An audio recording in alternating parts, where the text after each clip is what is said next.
Buenas tardes a todos, a todas. Muchas gracias por la invitación a compartir esta cátedra abierta de la Universidad Latinoamericana de las Periferias.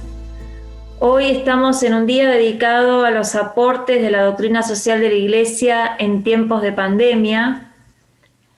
Esto me lleva a recordar la importancia que tiene a lo largo de toda su gestación la doctrina social. Siempre ha surgido en diálogo con los desafíos históricos. Ha sido una oportunidad de recuperar las experiencias de las prácticas de compromiso, aprender de ellas, ponerlas en diálogo con el Evangelio y formular una propuesta que nos impulsa a la acción, a un nuevo compromiso. Hoy, para reflexionar sobre estos nuevos desafíos que nos trae la pandemia y a la luz de las enseñanzas del Papa Francisco, nos van a estar acompañando el padre Pepe Di Paola, Alejandro Bonet, Isiar Recalde y Esteban Gringo Castro. En la parte que me toca de los curas de las villas, yo quisiera hacer memoria de que nuestro equipo parte de una decisión de los curas del tercer mundo, de cierto grupo que decidió ir a vivir a los barrios. Y creo que hay una decisión allí muy importante que marca para siempre el equipo y el destino del equipo. Porque había grandes discusiones, inclusive teológicas, posturas frente a la política, frente a la iglesia, frente a distintos temas, pero creo que lo que ha hecho que la sabiduría del pueblo pudiera conocerse con más facilidad, no hablar tanto desde afuera, sino desde adentro, fue esa decisión de ir a vivir a los barrios. Esa decisión fue en el año 69 y fue acompañada en ese momento por la creación del equipo de curas de las villas. Si bien había otros curas que vivían en las villas, se dio en este lugar esta particularidad. Era todo un equipo que iba a vivir ahí. Eso marcó también que ser un vecino más era el conocer de cerca las necesidades de la gente, como así también las virtudes de la gente. Muy diferentes fueron los tiempos. Por ahí hay un primer momento en donde el equipo se asienta en los barrios, acompaña lo que es la primera urbanización. Para nosotros, como definición de los curas villeros, la primera urbanización la hacen los villeros y después acompaña al Estado como puede. Después hubo un segundo momento muy ligado al tema de la dictadura, donde los curas que habían quedado después de la muerte de nuestro fundador, el padre Carlos Mujica, fueron a trabajar en el tema de las cooperativas, seguían viviendo y refugiados quizás como podían en la iglesia del Bajo Flores, y desde allí pudieron armar como un grupo de trabajo en el Gran Buenos Aires, con barrios que hoy todavía podemos visitar, que es el barrio Bernaza y otros tantos, que fueron esfuerzos muy grandes, quizás con muy poco conocimiento, pero con mucha dedicación en tiempos difíciles. Después volvieron las villas a reconstituirse, los lugares en donde estaban. La gente volvía a su tierra, volvía a su barrio, y ahí marca el inicio de otra etapa del grupo. A nosotros nos ha tocado, digo a mí y a los muchachos y compañeros que trabajan conmigo, una etapa diferente, en donde los desafíos de una villa que va creciendo, que se va haciendo en algún aspecto más parecido a las favelas, porque crecen en espacios pequeños, con mucha cantidad de gente, al menos en la ciudad de Buenos Aires, y después se extienden en el conurbano ocupando un montón de espacios que antes eran espacios libres. Es decir, un crecimiento tan grande que tiene que ver, con todas las cosas que vamos charlando y conociendo de los índices de pobreza que fueron creciendo vertiginosamente en el país, con especialmente la falta de trabajo. Hizo que nuestro trabajo se fortaleciera en organizar las parroquias realmente con una mirada mucho más amplia, totalmente diferente. Empezamos a trabajar mucho lo territorial, el trabajar las capillas y las ermitas, la organización de los grupos, veíamos que la parroquia era muy importante porque la gente venía de lugares de provincias o venía del exterior, de países limítrofes, y la capilla era el lugar de encuentro para poder realmente fortalecer su vida espiritual y su vida, lo común, lo humano, lo de todos los días. Así se fue haciendo y constituyendo en la capilla el centro casi neurálgico de los barrios en donde estamos. Y desde allí se fue generando mucha vida en relación con organizaciones que después vinieron y que se fueron primero vinculando con la iglesia y después quizás dieron rienda libre a su tarea en otros lugares.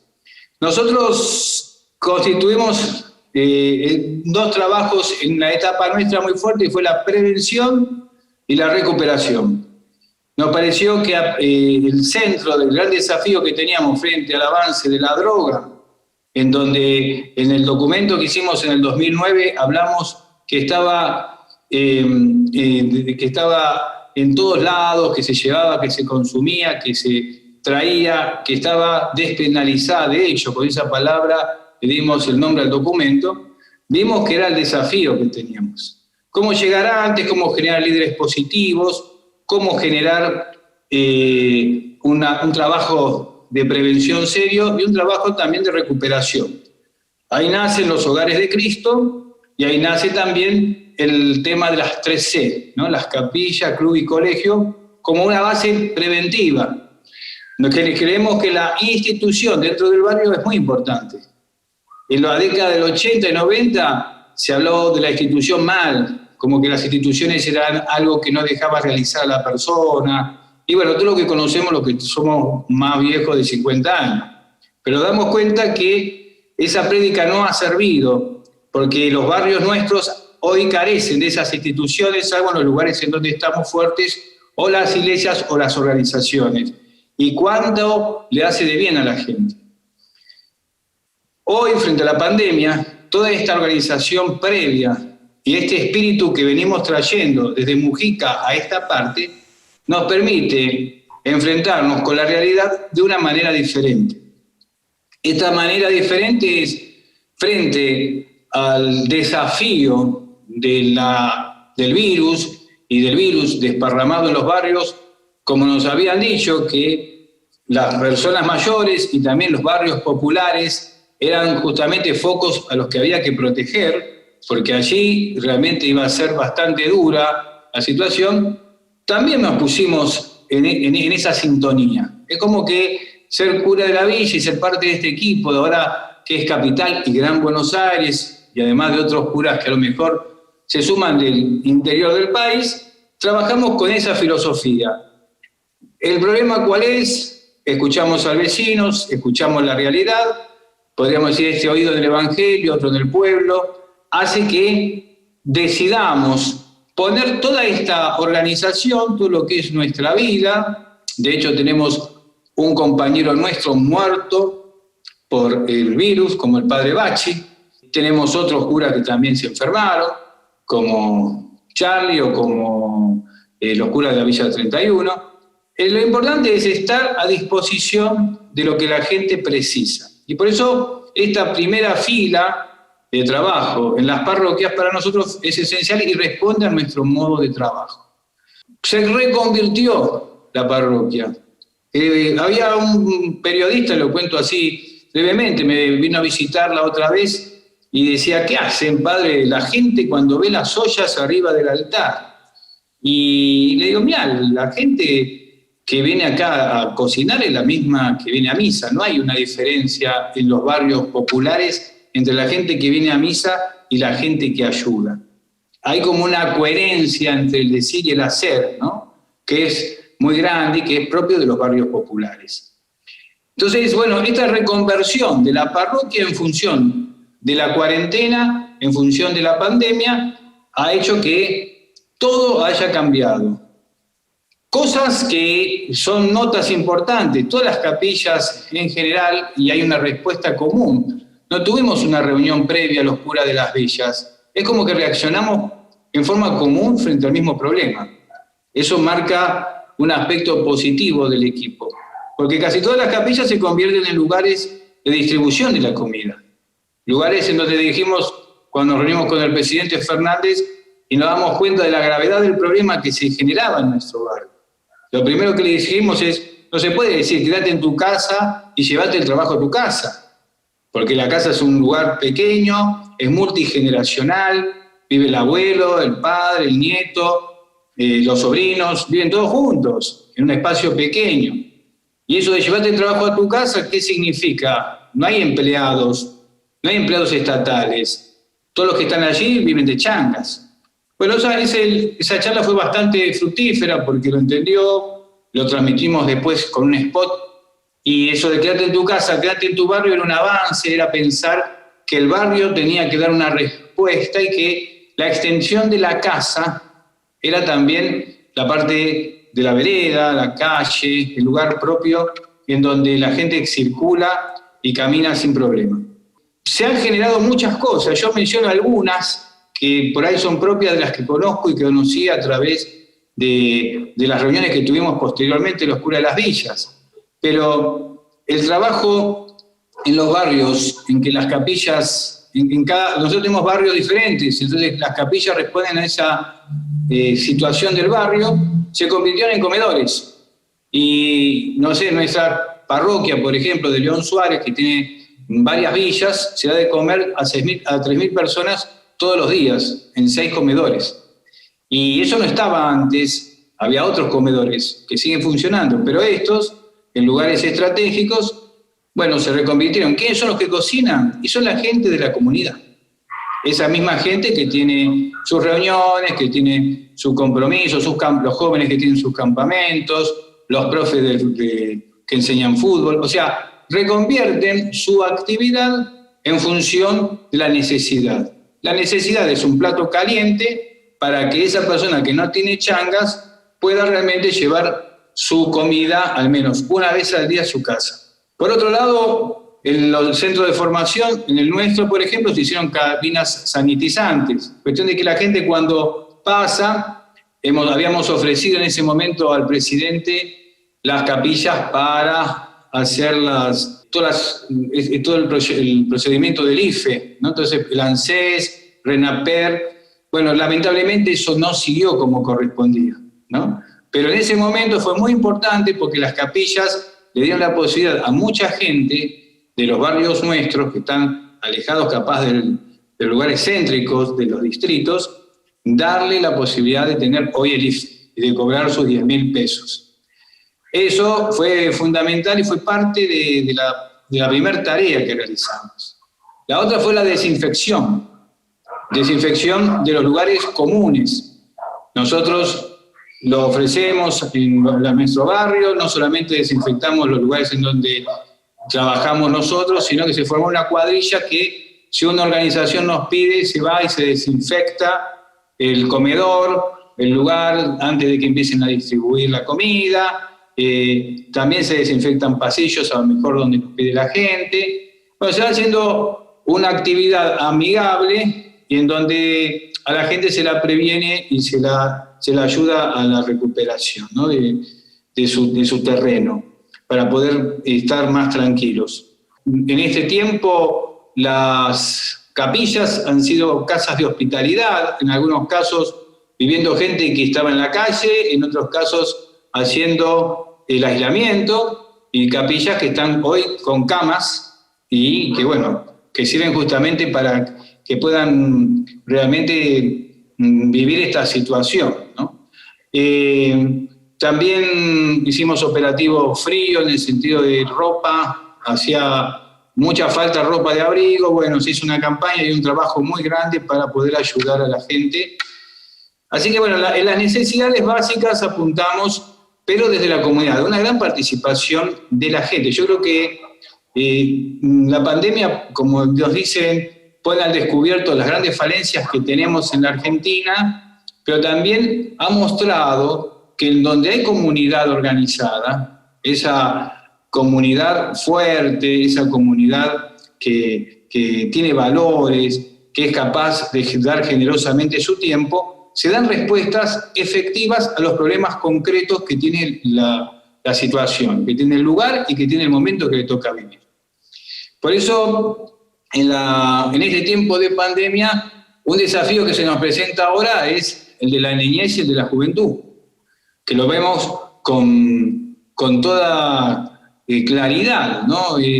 200 días o más de 200 días que los jóvenes y los chicos estén sin la posibilidad de ir a los lugares en donde pueden nuclearse con gente que les va a enseñar valores a través del deporte o a través de distintas actividades como la educación, quedaron sin nada.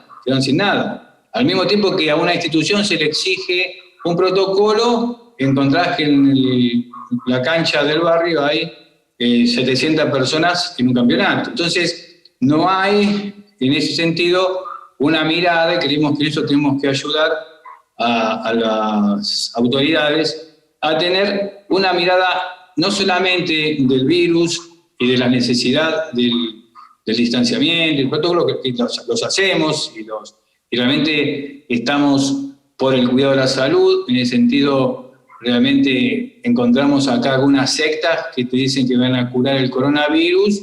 Hay gente que se infectó del coronavirus por los testigos de Jehová, que estaban diciendo en la estación de que no existía. Bueno, hemos encontrado fanatismos, no nos referimos a eso, hablamos de la serenidad de cualquier espíritu que lo que necesita es que los jóvenes y los chicos de los barrios nuestros tengan en este momento un protocolo para salir rápidamente de este encierro en el barrio, por así decirlo, en donde el referente no sea el dealer de la esquina, ni el chorro de la esquina para que lo organice su vida, sino que sea el de la organización social, sea el párroco, sea el del club, sea el que sea. Pero necesitamos rápidamente activar eso, porque hay muchos chicos que necesitan urgentemente de una respuesta, así como en su momento se necesitó rápidamente entregar los alimentos, también es necesario entregar en este momento a los chicos una oferta que sea diferente a la nada, como pasa ahora. En cuanto a la recuperación, lo importante es que el Hogar de Cristo siguió funcionando. Nosotros, en los Hogares de Cristo, que es nuestra posibilidad, de nuestro camino, han seguido funcionando y eso es un buen ejemplo. No solamente siguieron funcionando, sino que los pibes y las pibas han sido en muchos casos los que sostuvieron actividades esenciales, ¿no? Entonces, ese chico o esa chica que antes lo veían bajo un puente o tirado en una ranchada, de pronto hoy lo vieron yendo a llevar las viandas a los abuelos que estaban en sus casas para que no se contagiaran y no salieran de su casa, los vieron trabajando en la desinfección de las calles. Entonces, bueno, es muy interesante ver cómo aquellos rotos que habían sido muchas veces desechados con la mirada, quizás, del vecino, diciendo qué puede hacer por lo demás, hoy se constituyó en un personaje de lo aquellos que llaman esenciales y que tiene que ver con devolver la dignidad a la persona en tiempos tan difíciles, ¿no? Pero pienso que el desafío más grande que tenemos es el que acabo de decir antes, niñez, juventud, y que necesitamos realmente salir con protocolos adecuados y urgentes para no complicarle más la vida a los adolescentes y a los jóvenes del barrio. Esta reflexión a mí me suscitó pensar la importancia de esta apuesta por ser un vecino en el barrio y desde ahí, junto con los otros vecinos, hacer el discernimiento, ¿no? En cada momento, qué es lo que se necesita. Se necesita quedarse, se necesita salir, se necesita protegerse todos juntos, armar los comedores. Ahora tenemos el segundo ponente. Le doy la palabra a Alejandro Bonet. Él es profesor especializado en doctrina social de la Iglesia y nos va a hacer una reflexión a partir de distintos documentos, especialmente del último texto de Francisco, Fratelli Tutti. Como para introducirlo de manera extremadamente breve, quería decir que la doctrina social de la Iglesia va a cumplir el próximo año ya 130 años de existencia, desde su primera encíclica en 1891 con León XIII, Y en estos 130 años ha tenido 12 documentos, de los cuales 11 han sido encíclicas y una es una carta apostólica escrita por 7 pontífices. Y ha tenido un desarrollo dispar, pero lo que unifica la doctrina social de la Iglesia a lo largo de estos casi 130 años es que siempre ha sido un intento de responder a los distintos desafíos que tuvo la Iglesia en los distintos momentos históricos que le tocó vivir. Fue la Revolución Industrial cuando tuvo que enfrentar a León XIII con la Rerum Novarum en 1891, fue el contexto de la Primera y Segunda Guerra Mundial con 40º año en el caso de Pío XI, fue la posguerra en el caso de Juan XXIII con Mater et Magistra y Pacem in Terris, las 2 encíclicas que escribió él, fue la configuración de un nuevo mundo totalmente diferente, de haber sido 50 países, pasó a haber 150 países y ahora ya somos casi 200, que le tocó vivir a San Pablo VI, que la enfrentó con la Populorum Progressio y la 80ª Advenium. Después vino el gran cambio que se produjo con Juan Pablo II, con la caída del muro de Berlín, y él escribió 3 encíclicas, la Labor in Exercem, la Solicitud de Rey Social y la Centésimos Annus. Después vino otro periodo totalmente nuevo con Benedicto XVI, que escribió la Caritas in Veritatem, y bueno, y finalmente llegamos al Papa actual, al Papa Francisco. Pero a mí lo que me interesaba resaltar de todo este proceso histórico, que de estos 7 pontífices que escribieron estos 12 documentos, de los 7, 6 son europeos. Hay 4 italianos, León XIII, Pío XI, Juan XXIII y Pablo VI. Hay un polaco, Juan Pablo II, un alemán, Benedicto XVI, y Francisco, argentino. ¿Qué significa eso? Que la doctrina social de la Iglesia, de los casi 30 años que tiene, 122 se escribieron desde el ombligo de Europa. Es decir, que hacen una lectura de todo este proceso de cambio global que ha tenido la humanidad en todo este periodo, pero lo hacen desde el centro de Europa. Con Francisco se inicia un proceso para la Iglesia y para la humanidad en su conjunto totalmente nuevo. Nosotros hace 7 años, desde 2013 a 2020, estamos viviendo una situación a nivel mundial absolutamente novedosa a partir de la emergencia de una persona que viene de una periferia en relación al conjunto del mundo, que es el primer papa que surge de América, el primer papa que es jesuita y el primer papa que se llama Francisco. Estas 3 características que marcan la identidad de Francisco le dan una impronta a la doctrina social de la Iglesia totalmente nueva.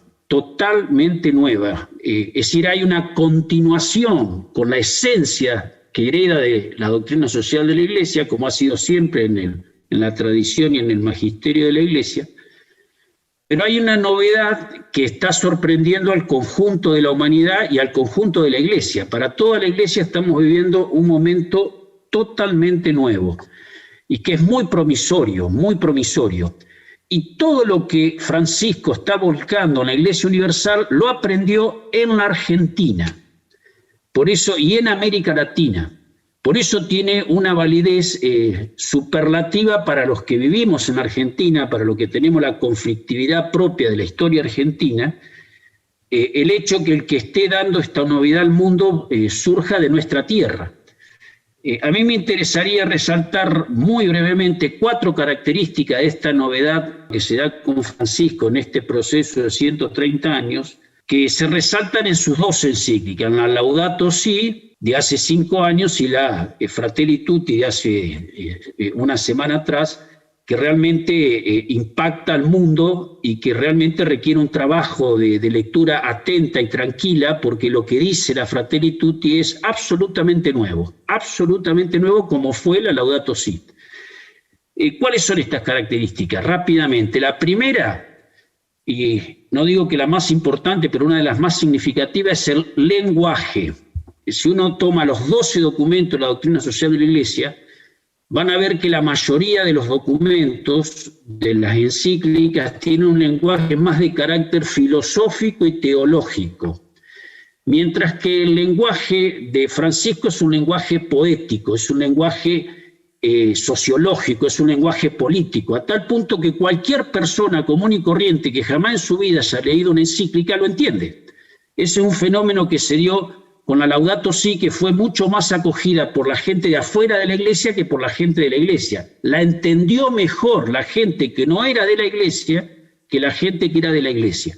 Cualquier persona común y corriente toma los 246 puntos de la Laudato Si y cualquiera lo puede entender, a tal punto que muchos profesores agnósticos y ajenos a la fe de la Iglesia daban clases en la universidad y en los colegios citando textos de la Laudato Si, del impacto que habían recibido de la novedad que esta encíclica encierra. Es decir, una primera característica esencial de la doctrina social de la Iglesia en Francisco es su lenguaje. Esto es fundamental.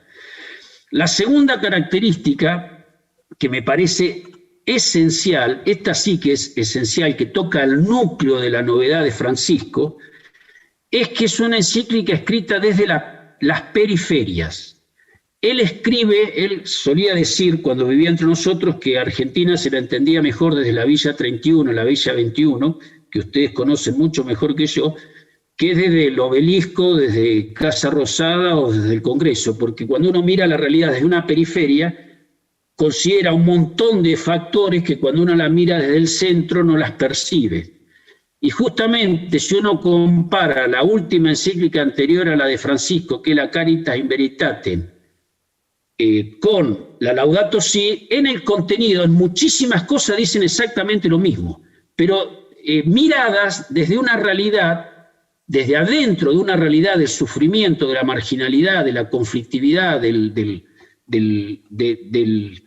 la pobreza, tocada desde adentro, no miradas desde la lejanía, no miradas de una situación de confort y de estabilidad y de riqueza económica y de equilibrio institucional como tenía la mayoría de los papas que le tocó escribir la realidad del mundo desde Europa, sino escrita desde adentro mismo de la conflictividad, desde adentro mismo de la pobreza, desde adentro mismo de la marginalidad. Es decir, Bergoglio conocía esta situación de marginalidad desde adentro. Entonces, todo el contenido de su encíclica refleja este conocimiento profundo de la marginalidad. Por eso también este es otro elemento que le ha hecho que sus documentos, sus encíclicas, sea accesible a la gente común y corriente, porque se sienten descritos desde adentro. Más aún esta última, la Tutti Fratelli, o Fratelli Tutti, mejor dicho. Una tercera característica, ya para ir cerrando, hace al método de conocimiento que aplica Francisco en su relación con la realidad. ¿Cómo usa él la razón? Esto es un elemento central y totalmente novedoso. En un papa, cuando a él le preguntan en el año 2013, en su primer gran reportaje que le hacen de vuelta de Brasil a Europa, ¿qué es lo propiamente jesuítico? Él sorprende al mundo cuando le responde al periodista, que era otro jesuita. Este otro jesuita después lo confesó diciendo: yo pensé que iba a decir, bueno, los jesuitas somos aquellos que estamos llamados a ser como la lumbrera del mundo porque somos los más formados, los que mejor conocimiento tenemos. Él se esperaba una respuesta de esta naturaleza. Y Francisco dijo: lo propiamente jesuítico es concebirse un hombre de pensamiento incompleto. Esto es un criterio de interpretación del magisterio de Francisco totalmente decisivo. Concebirse un hombre de pensamiento incompleto. Por eso él empieza la Laudato Si citando al patriarca Bartolomé. Y dice, yo no quiero hacer otra cosa que lo que el patriarca Bartolomé dice sobre el medio ambiente, lo quiero ampliar desde otra mirada, pero reconociendo una mirada diferente a la de él. Como la de ahora parte de su relación con Al-Azhar, con el referente número 1 del mundo musulmán de este momento.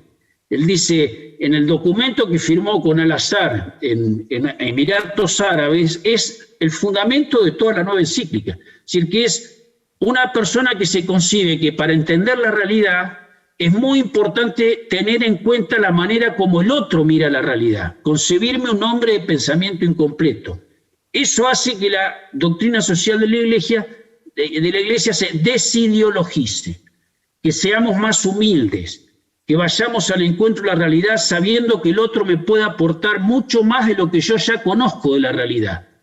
Eso se muestra muchísimo en esta Fratelli Tutti. Es decir, cuando él habla de cómo lograr nuevos consensos, cómo lograr él habla de una verdadera política, cómo lograr construir en el tejido complejo de la vida social, justamente ahora en la pospandemia, que me pedían que lo enmarquemos dentro de la pospandemia, la Fratelli Tutti responde al corazón de la pandemia y a la pospandemia, es decir, porque el Papa que está diciendo con respecto a la pandemia, lo que pasó con el coronavirus, que pone en evidencia lo que ya existía de antes, es decir, eso que salga a flote toda esa realidad que ya se vivía y que no se conocía de una manera tan directa. Ahora se puso en evidencia algo que estaba oculto o que se quería ocultar mejor detrás de la apariencia.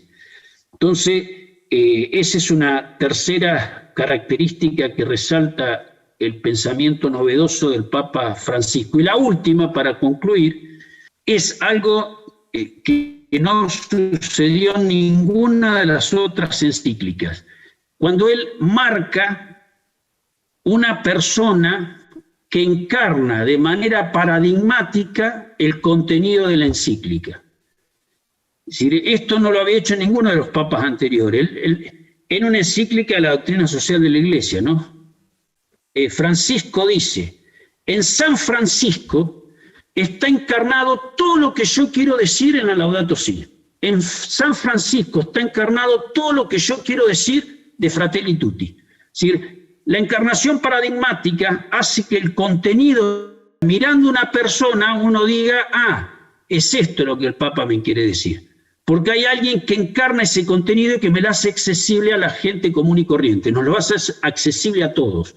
Es decir, este es como una provocación que nos hace el Papa para que nosotros veamos que lo que nos propone la doctrina social de la Iglesia no es algo abstracto, ajeno a la vida cotidiana, sino que es algo que puede ser vivido por cualquiera, en cualquier circunstancia y puesto en cualquier lugar. Bueno, este era el proceso global de la doctrina social de la Iglesia y lo que yo quería tratar de ayudar a que comprendamos juntos de la característica novedosa de Francisco dentro de este proceso, ¿no? Y en el contexto de la pandemia.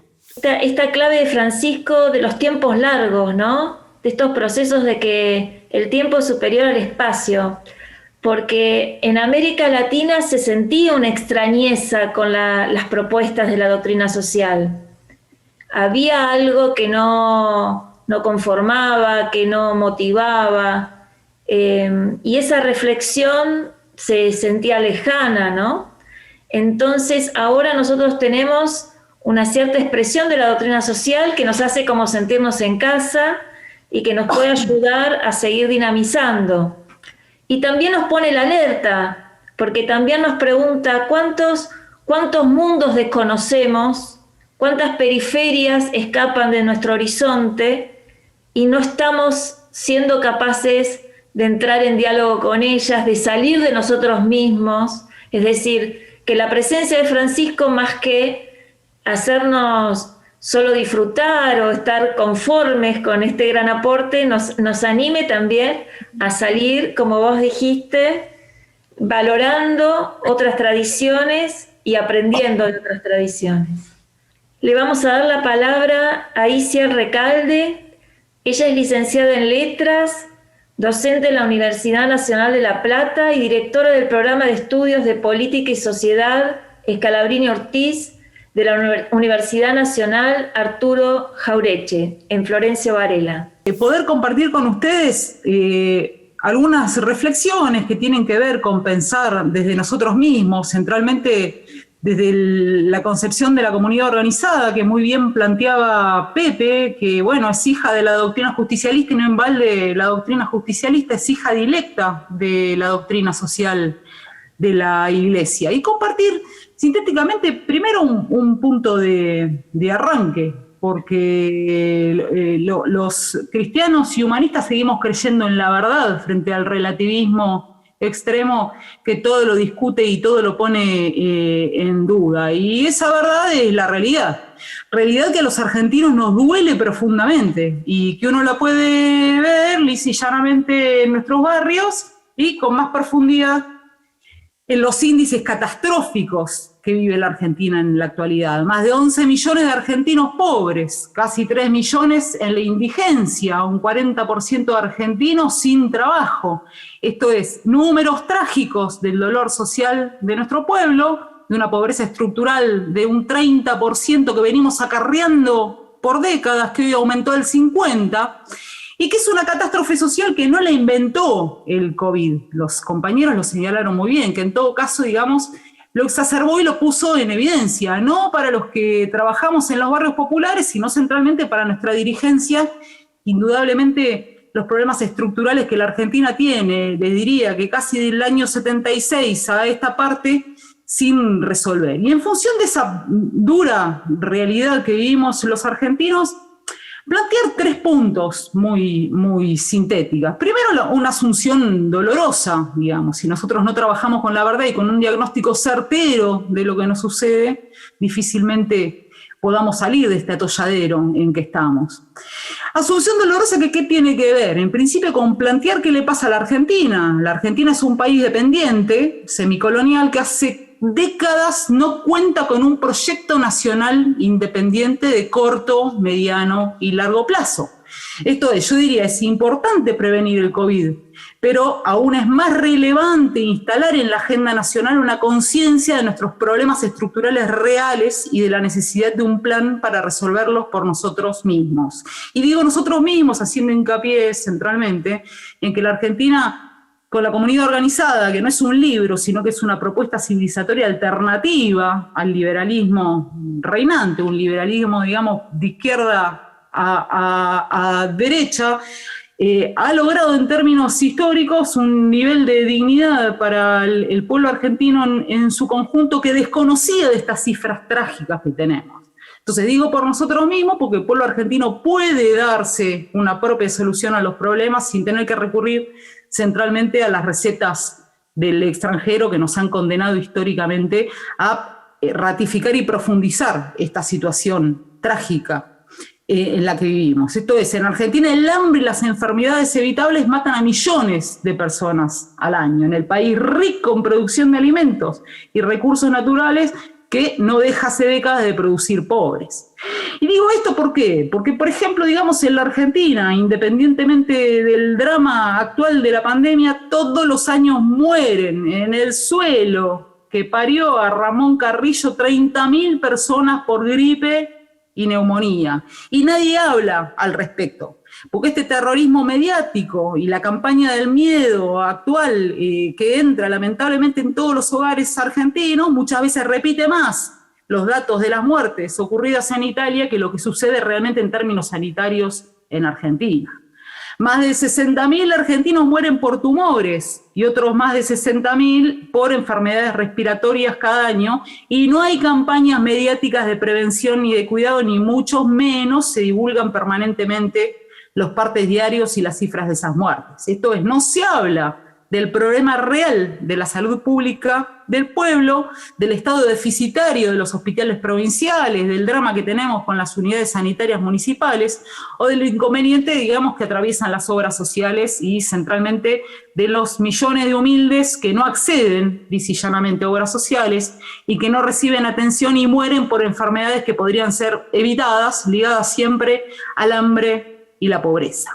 Entonces, frente a este estado de cosas que, reitero, esta pandemia vino a exacerbar y a poner en el centro del debate, porque es difícil no verlo, ¿qué dice la tradición humanista y cristiana de nuestro pueblo? Centralmente, que la comunidad debe organizarse y mantener firmes sus valores solidarios para enfrentar el coronavirus, pero además todo el conjunto de problemas sociales y sanitarios. Esto es trabajar en una agenda de políticas sociales y sanitarias que sirvan para enfrentar nuestros problemas históricos estructurales, esto es, los desafíos permanentes y nunca resueltos que se llevan todos los años millones de vidas en nuestros barrios. ¿Y por qué digo esto? Centralmente porque la salud no es un tema de especialistas, de epidemiólogos estrictamente, sino que es un asunto de todos los argentinos y centralmente de las organizaciones libres del pueblo que tenemos el deber de debatir y concretar una solución real a los problemas sociales, de empleo y sanitarios con una perspectiva comunitaria, que reitero, todos estos problemas son anteriores al coronavirus. Es un primer lugar, digamos, de cuestiones que son estructurales, que es necesario combatir y que solo se las va a combatir en términos comunitarios. Centralmente, ¿por qué? Porque la tradición del nacionalismo popular, humanista y cristiano en la Argentina es la comunidad organizada, es esa tesis, es un movimiento profundamente comunitarista, no estatalista. En todo caso, digamos, el Estado es una herramienta para coayudar a esa organización libre comunitaria. Y un segundo punto que me parece que hoy es medular para discutir en términos comunitarios, que tiene que ver con ratificar, y esto lo hace con mucha claridad Francisco en términos universales en la actualidad, que el liberalismo, tanto liberal como progresista, no puede dar respuesta a todos esos problemas porque lisa y llanamente es la causa. Esto es, las corporaciones de los países centrales son las responsables del funcionamiento de este capitalismo financiero que descarta a millones y que impone, y viene imponiendo hace décadas, y hoy lamentablemente vemos los frutos, la ideología liberal consumista, hedonista e individualista que justifica los grandes problemas nacionales que acarreamos y debilita la acción colectiva de la comunidad en un enfrentamiento constante donde el hombre es el lobo del hombre. Digamos, el sistema donde se privilegia más el pago de la deuda externa que saldar la terrible deuda social que tenemos los argentinos y que promueve toda una serie de antivalores que insectifican a la persona humana y que destruyen la comunidad, centralmente la exaltación de la ciencia y la tecnología, cuando nosotros sabemos que no puede conformar la ciencia y la tecnología un orden humano. Por eso es necesario dotar a los pueblos de una fe, de una idea de justicia comunitaria y bien común y de un sentido de igualdad. Digamos, sistema que además impone el consumismo y los valores de mercado que no construyen vínculos sociables estables, porque solo la actividad de las organizaciones libres del pueblo es el medio irreemplazable de realización ética de la libertad humana, de la libertad de la persona humana. Por eso nosotros desde nuestra tradición hablamos de persona humana, no de sujeto ni de ciudadano. Centralmente, ¿por qué? Porque la persona humana, la noción de persona humana, sintetiza necesidades de tipo material, pero también necesidades profundamente espirituales. Por eso la persona humana debe ser el centro del desarrollo y no la financia o el Dios dinero, como dice Francisco, digamos, el dinero debe servir y no gobernar. Y en tercer lugar, y ya para ir terminando, uno podría pensar que, bueno, que toda crisis supone una oportunidad, y esa oportunidad para nosotros tiene que ver con ratificar que de este drama estructural que vive el pueblo argentino se sale como se salió siempre, con protagonismo comunitario, sindicatos, iglesias, clubes de barrio, organizaciones populares, con solidaridad y con profundo patriotismo.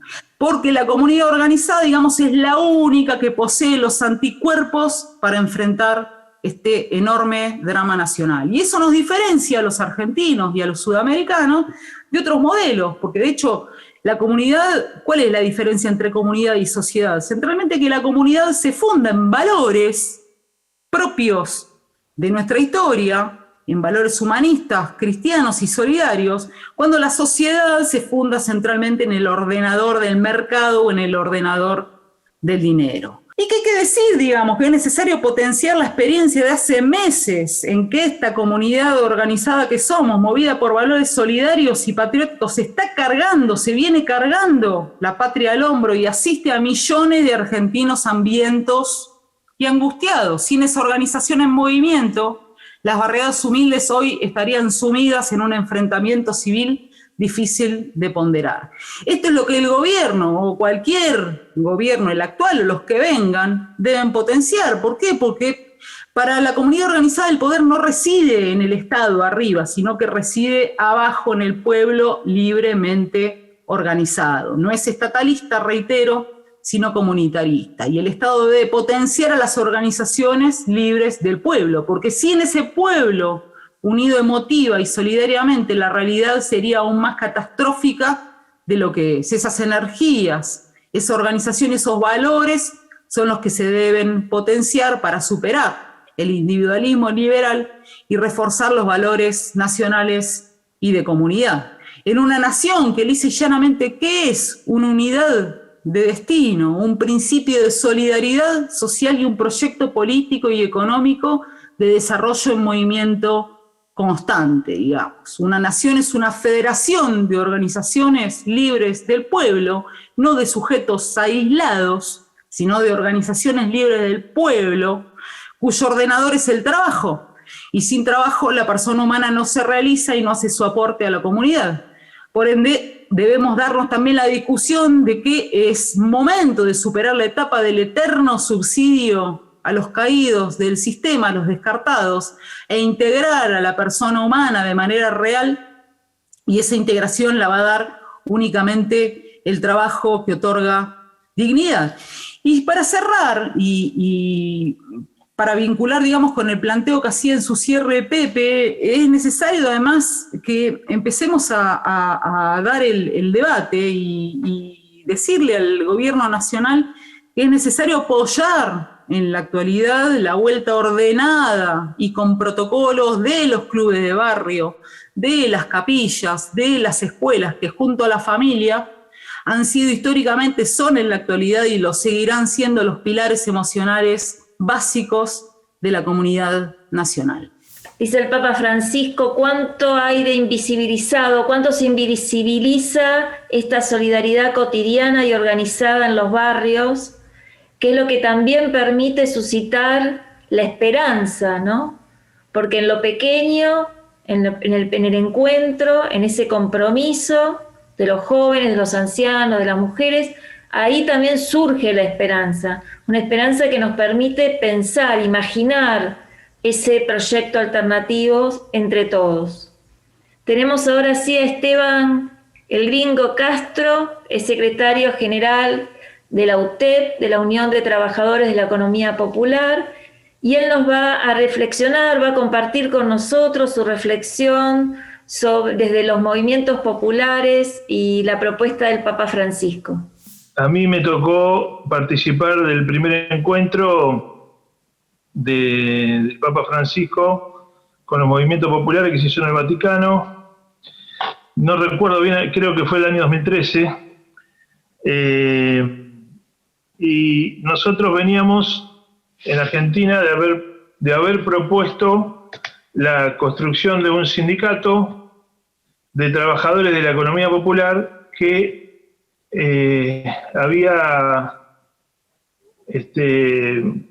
yo no sé si llamarle mucha resistencia o indiferencia a la propuesta, ¿no? Nosotros planteábamos que aún habiendo crecido en el país al 9% anual, aún habiendo hecho un esfuerzo muy grande, tanto Néstor como Cristina, para generar una distribución de la riqueza que pudiera mejorar sustancialmente la vida de los argentinos y las argentinas, quedaba un porcentaje muy grande. Nosotros calculábamos que había entre 4,5 millones y 5 millones de personas que teníamos trabajo y que no teníamos derechos, y éramos por un sector de la sociedad con mucha dificultad para entender nuestro planteo. Y no solo el planteo de la organización sindical de los trabajadores de la economía popular, sino también el planteo de la economía popular en sí. Y por otro sector de la sociedad, tratado con un grado creciente de discriminación, que incluso había llegado a sectores que en algún momento habían sido, yo me acuerdo haber tenido vecinos que cortaban en los 90 o fines de los 90, cortaban la ruta conmigo porque con muchos compañeros y compañeras, porque no teníamos para comer y porque peleábamos por planes sociales y un bolsón de mercadería, y después, o que no se habían jubilado y se habían podido jubilar, y después empezaron a discriminar a todos los sectores que nos identificábamos con los movimientos populares y a plantear que éramos o choriplaneros o lo único que nos interesaba era cobrar el plan y no laburar, cosas que quedan en la, en la memoria del pueblo, que son repetidas sistemáticamente casi sin poder de análisis. Y cuando vamos al encuentro con Francisco, el encuentro fue muy bueno porque participaron movimientos populares de todo el mundo. La verdad que uno no puede esperar participar de algunos encuentros internacionales, pero de movimientos populares con el Papa, movimientos populares de todo el mundo con el Papa, me parece que fue el primero en toda la historia del Vaticano. Y encima, después de haber participado de esas actividades con los distintos compañeros y compañeras y haberse nutrido de toda la experiencia popular a nivel mundial, el Papa nos recibe con un discurso que parecía que estaba, en algunas apreciaciones, parecía que estábamos hablando nosotros. Es decir, el mismo planteo de la economía popular planteado por el Papa, algunos no podíamos creer lo que estábamos escuchando, porque ponía el eje en que aquellos trabajadores que tenían trabajo, y los nombraba artesanos, trabajadores de la tierra, recicladores, no nombraba uno por uno, vendedores ambulantes, todos los trabajadores de la economía popular que tenían trabajo pero que no tenían derecho y que tenían que tener derecho a la salud, a las vacaciones, o sea, tener los derechos de cualquier trabajador, que en Argentina después de mucho pelear, esos derechos se habían conquistado y los proyectos de globalización neoliberal habían avanzado sobre nuestros derechos, pero de una forma que no tenía precedentes, porque en realidad nosotros, porque pensar en que en este tipo de modelos económicos podemos tener trabajo con derechos es muy difícil. Es decir, el que queda fuera de la formalización del trabajo casi no tiene posibilidad de devolver. Y cada vez hay mayor nivel de concentración económica, avance tecnológico y gran imposibilidad de tener derechos.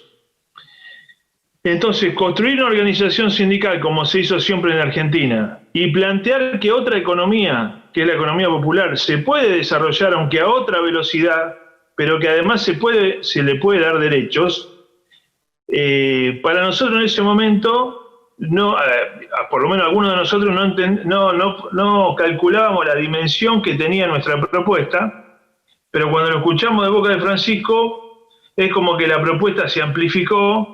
Por supuesto que venimos del Vaticano, como con el pecho inflado, más agrandados, pero la realidad en Argentina era otra, era que avanzaba un proyecto neoliberal que después termina ganando las elecciones, socavando todo lo que había logrado, lo que se habían logrado en 12 años de gobierno popular, y además fragmentando a la sociedad, sabíamos que si ganaba un proyecto de globalización neoliberal, eso era lo que iba a pasar.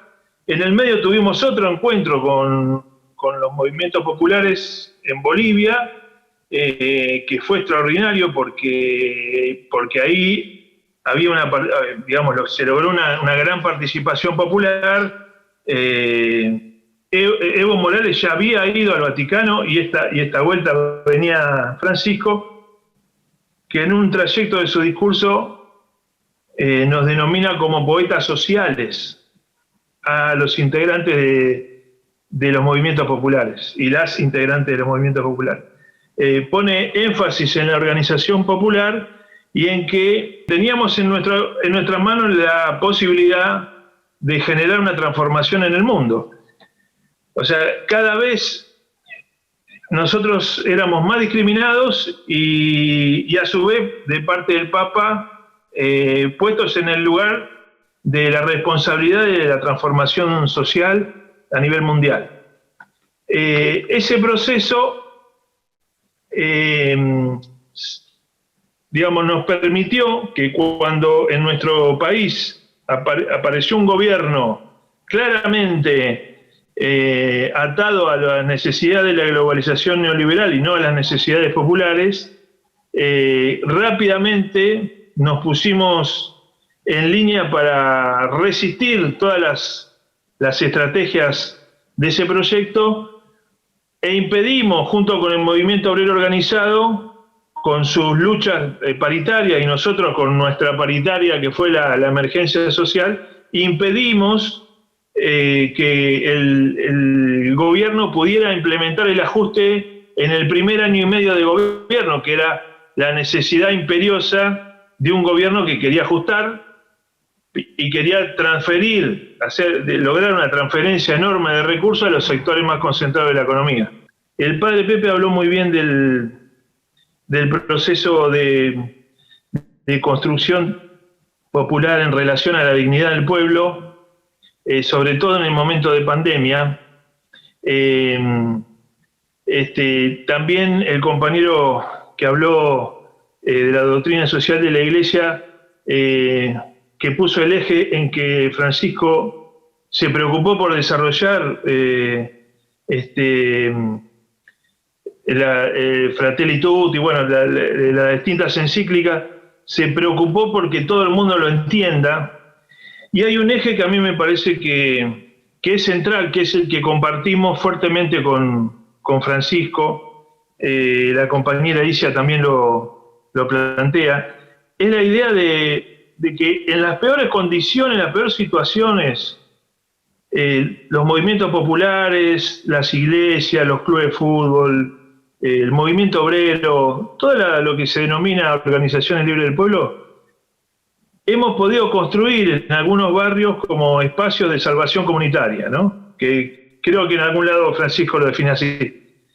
Pero además de mucho aprendizaje para algunos compañeros como yo que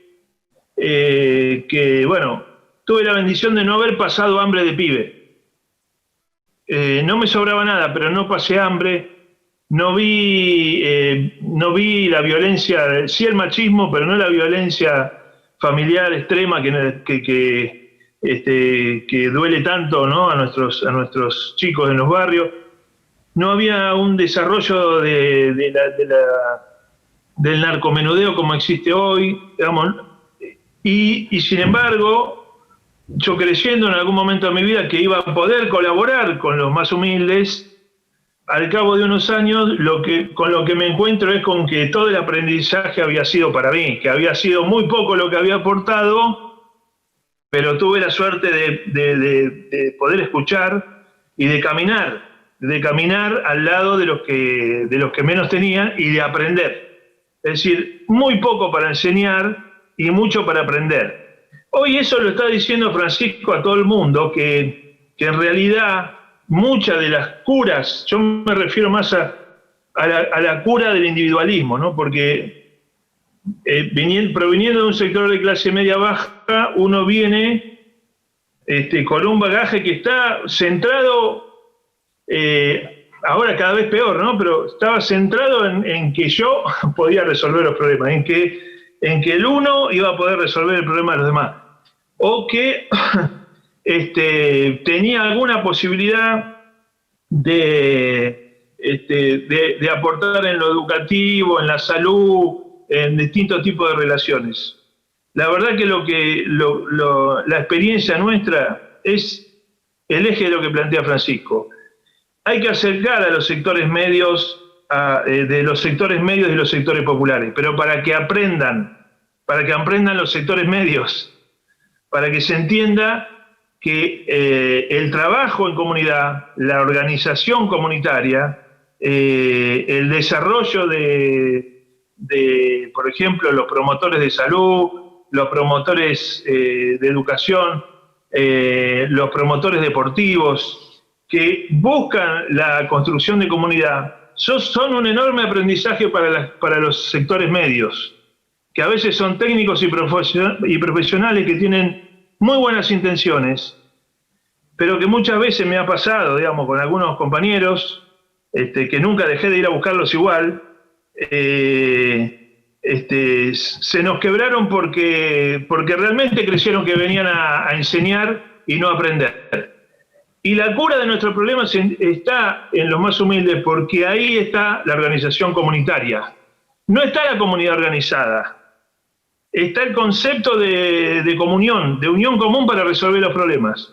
La comunidad organizada es un lugar a conquistar, a construir, que estuvimos muy cerca obviamente hasta el golpe militar del 76, pero sí la posibilidad de construir comunidad, que es en esencia la salvación de la humanidad. A mí me parece que Isia apuntaba mucho a la cuestión de comunidad. Mi experiencia es esa. A mí me salvaron los pobres y las pobres, porque me enseñaron a bajar los humos, a no creer que la tenía clara, fundamentalmente, y a mirar con una perspectiva de lo común y no de lo individual. No quiero decir con eso que no tengo problemas de individualismo, de machismo, como todos los seres humanos, pero ese es un eje que a mí me parece que el Papa lo está aportando hacia el mundo, porque también debe haber sido parte de su experiencia, ¿no? Cuando dijo que no tenía un conocimiento, que había que ser conscientes de que uno no tiene un conocimiento acabado, pero además se está planteando permanentemente que la cura de la pandemia es la vinculación con los más humildes. Uno aprende estando ahí en las comunidades, estando con la gente, ¿no?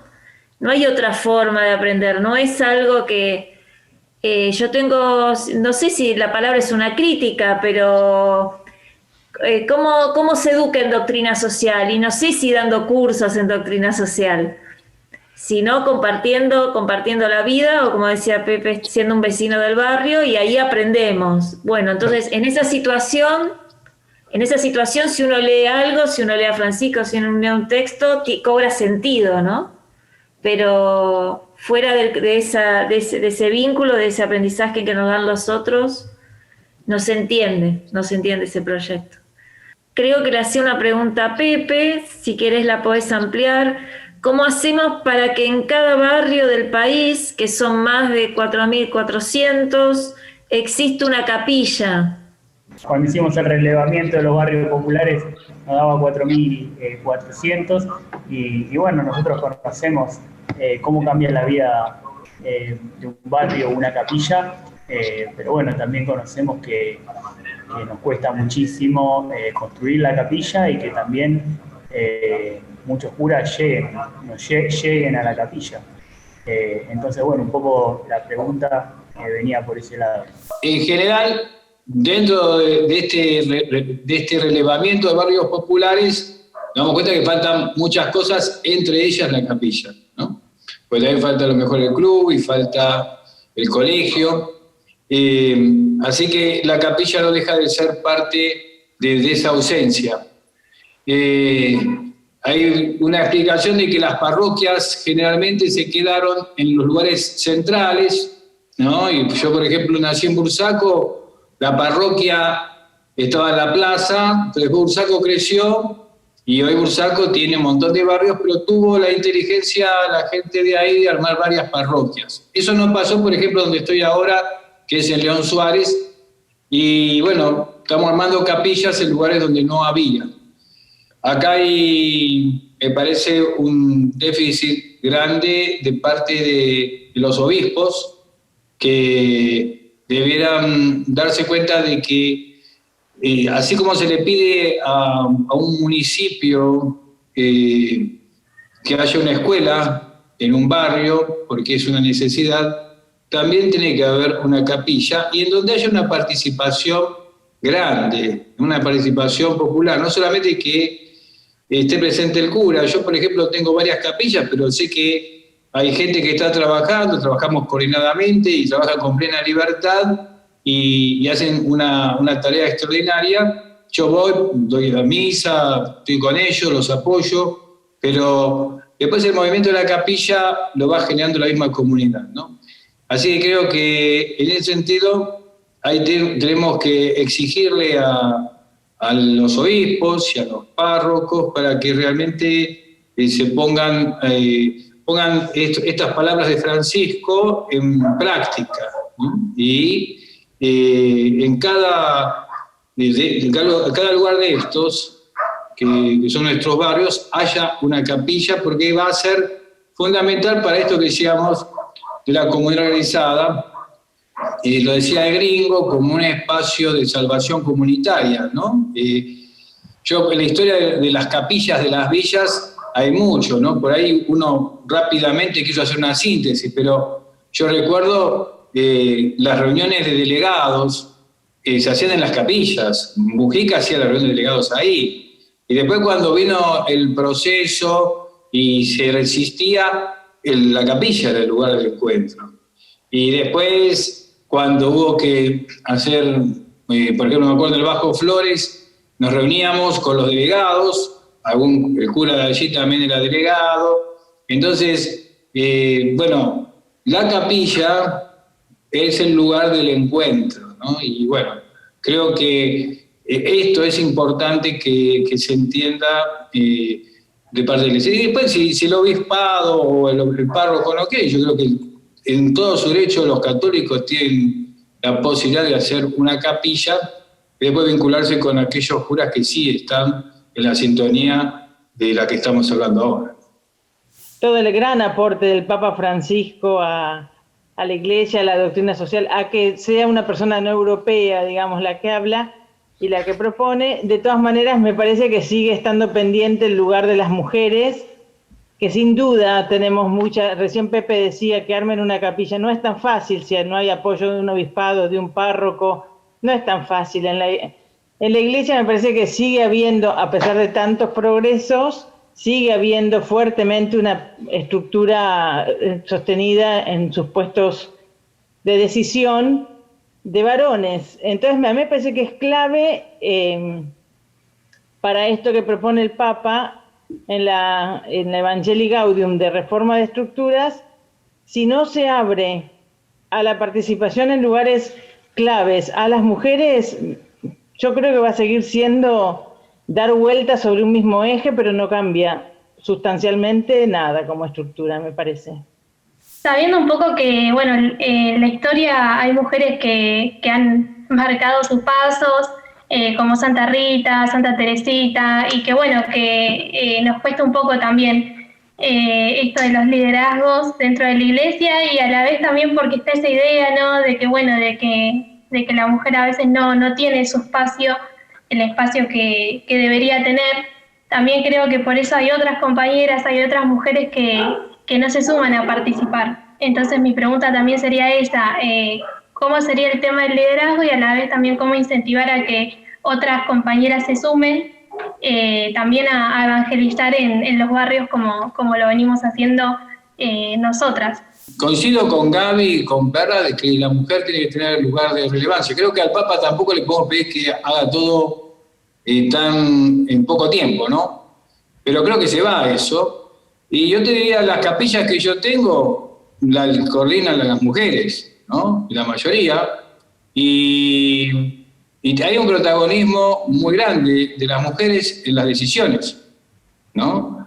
Coincido contigo en que falta ese espacio o ese lugar de jerarquía que se le ve a la mujer dentro de la vida de la Iglesia. Pero en cuanto a la conducción, no me cabe la menor duda que todas las capillas que tenemos hoy, las decisiones fundamentales pasan por las mujeres. Y realmente están decidiendo cosas que a lo mejor no se nos hubiese ocurrido a ninguno de nosotros. Así que en cuanto a la conducción, en este tiempo de pandemia se vio fundamentalmente en las capillas un valor extraordinario de la presencia de la mujer, ¿no? Coincido igual con Gaby y con Pedro, no quito lo que dijiste, ¿no? Sino que realmente analizando lo que estamos viviendo, la protagonista fundamental es la mujer. Me sumo y voy a repreguntar para el gringo Castro, porque justo leí un texto y me llamó la atención porque usó la expresión feminismo comunitario. Me llamó la atención porque no lo había leído ni escuchado. Si él puede explicar qué entiende por esa expresión. Además de mi experiencia, digamos, de mi decisión de ir a trabajar a un barrio que en ese tiempo le decíamos asentamiento o villa, ¿no? Yo me fui a viví casi 20 años en un asentamiento, en un barrio popular. He vivido en terrenos tomados, digamos, en situaciones así de mucha precariedad. Y cada vez que, un poco lo que dice Pepe, ¿no? Porque en los movimientos populares pasa lo mismo.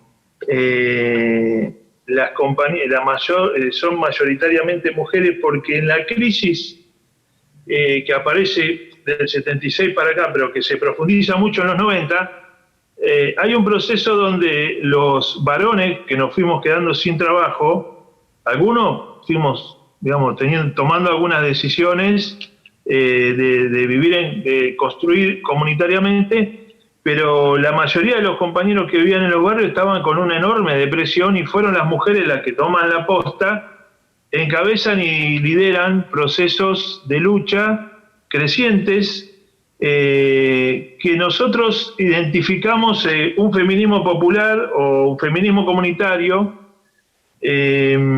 que hace, digamos, que desarrolla una política de encuentro y de articulación mucho mejor que las que desarrollamos los que veníamos de un machismo más duro, y que muchas veces las cosas las queríamos arreglar, digamos, a lo macho, ¿no? En forma, bueno, o nos agarramos a los palazos, a las piñas.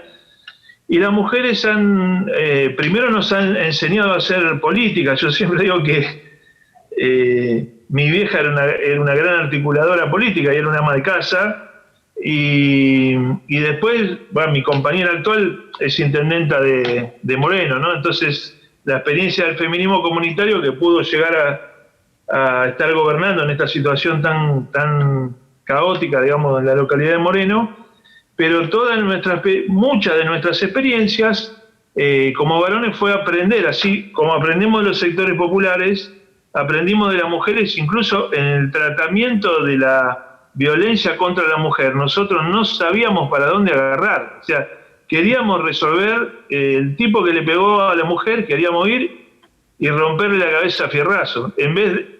¿Y de dónde aprendimos que lo que había que hacer era mejorar claramente la autoestima de la compañera para que se pueda imponer ella, ¿no es cierto? Bueno, todo ese aprendizaje que yo para nuestra caracterización, humildemente, es de un feminismo comunitario, es un poco lo que nosotros venimos empujando. De hecho, en la UTEP se decide que todos los cargos, salvo el de secretario general, que eso habría que discutirlo porque me parece que es un error, todos los cargos que siguen, la dirección de la UTEP es de un hombre y una mujer, salvo el del secretario general que habría que volver a poner en discusión, ¿no? Que tiene que haber un hombre y una mujer de secretario general. O sea, estamos dando esos pasos con muchas dificultades. Yo creo, como esta compañera que tiene razón, que en la iglesia tendría que haber cargos jerárquicos para las compañeras, pero bueno, es un proceso muy dinámico el que está generando el Papa Francisco. Y algunas cosas son más difíciles de cambiar o de revertir. El cambio se va a dar por peso propio, ¿no? Por peso propio de las compañeras, me parece a mí, en un proceso. Como lo decía el gringo en el momento de su exposición, en el gobierno anterior logramos frenar el avance del capitalismo de exterminio y la destrucción de la mesa de nuestros compañeros con la paritaria social. Pero hoy, ya a más de 9 meses de este gobierno, seguimos percibiendo los 8.500 que percibíamos durante el gobierno de Macri. Hoy, 4 salarios social complementarios no nos alcanzan para pagar el cajón de nuestros compañeros que van cayendo víctimas del COVID, que van cayendo víctimas de otras enfermedades, como lo mencionaba la compañera que habló antes del gringo.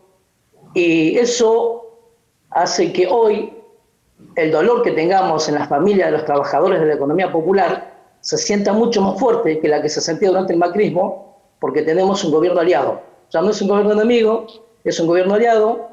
Los sectores productivos, que es el caso nuestro, somos productores avícolas, estamos muy golpeados. El INTA nos mandó hace un mes atrás recibimos una orden de eutanasia, de matar los pollos que habíamos recibido por un brote de salmonela, y nos informaron que durante 2 años no vamos a recibir ni pollos camperos ni gallinas ponedoras, los cuales nos ponen en una situación, digamos, muy mala al sector, porque no vamos a tener huevos para nuestros niños y no vamos a tener aves de corral para poder compartir con las familias que compartíamos habitualmente, y esas aves de corral terminaban siendo la mejor proteína que podían consumir nuestros niños. Hoy estamos en una situación crítica, los que estamos en producción, y si no tenemos el acompañamiento del Estado, por eso la pregunta del compañero del secretariado, del secretario general de la UTEP, es si la paritaria social para el sector, que es el más golpeado en este momento, el que estuvo en la primera línea del primer momento, porque tuvimos que salir al día segundo de la fase 1 a dar una respuesta ante las ollas, poder llenar esas ollas vacías, que hoy ya no alcanza el hidrato de carbono barato que nos baja el gobierno para poder hacer las ollas. Estamos falta de proteína, estamos falta de fibra, estamos faltos de verdura, estamos faltos de fruto, de lácteos para poder alimentar a nuestros niños. ¿Cuándo vamos a tener esa paritaria social? Y haciendo un aporte a lo que escuchábamos en estos momentos acerca de las capillas, nuestras casas son casas abiertas. Nuestras casas son casas abiertas misioneras, ¿sí? Siguiendo la línea de San Francisco, despojarnos de todo y brindar todo lo que tenemos al que nada tiene. Hoy nuestras casas están abiertas para aquellos hermanos que la están pasando mal. Y hemos hecho experiencias de casas abiertas y la vamos a seguir haciendo, donde todo lo que producimos lo compartimos con los hermanos que tienen su hogar en la calle, con los que nada tienen. Creemos que estamos atravesando a nivel global una instancia muy fea, pero que nos pone en un lugar donde nosotros tenemos que hacer punta, y es el dar todo lo que tenemos. ¿Sí? En algún pasaje de la Biblia dicen de que el que tiene 2 túnicas la comparta con el que nada tiene. Hoy estamos en una situación en la cual tenemos que compartir todo. Compartir el pan que tenemos en nuestra mesa, porque es lo que hemos aprendido en estos meses de pandemia, donde hemos visto caer a nuestros compañeros, donde parte de nuestras familias hoy ya no están con nosotros, pero pues sabemos que tenemos que seguir por los pibes que tenemos, por los pibes que vendrán, y porque hay un futuro que tenemos que construir, y Argentina siempre fue punta en eso. Hay una juventud gloriosa que en los 70 nos enseñó que nunca nos teníamos que entregar, y no nos vamos a entregar, vamos a seguir dando la vida para tener un nuevo país donde estemos todos incluidos. Una cosita más que quiero agregar con respecto a lo de las capillas. Nosotros somos las capillas. Cada uno que avanza, que camina, que está, esa es la capilla. No un espacio físico, sino el tema de poder estar con el otro y que el otro tenga una contención. Esa, yo soy una capilla, cada uno de nosotros somos una capilla. Con este gobierno hubo una paritaria en situación de COVID permanente, digamos, de pedir cada vez más recursos, lo que no hay nada que alcance. El gobierno nosotros podríamos haber peleado aumento, pero el gobierno dio 9 millones de IFE y 2,5 millones que le pagó la mitad del sueldo a los trabajadores, o sea, la crisis. Y por supuesto, cuando hay crisis de este tipo, los más golpeados son los sectores más humildes. Ahora va a estar el Consejo del Salario el miércoles, porque nuestro salario social complementario está atado al salario mínimo vital y móvil. Es decir, la mitad del salario mínimo vital y móvil es lo que cobran los trabajadores y trabajadoras de la economía popular. Ahí se va a discutir la cuestión salarial.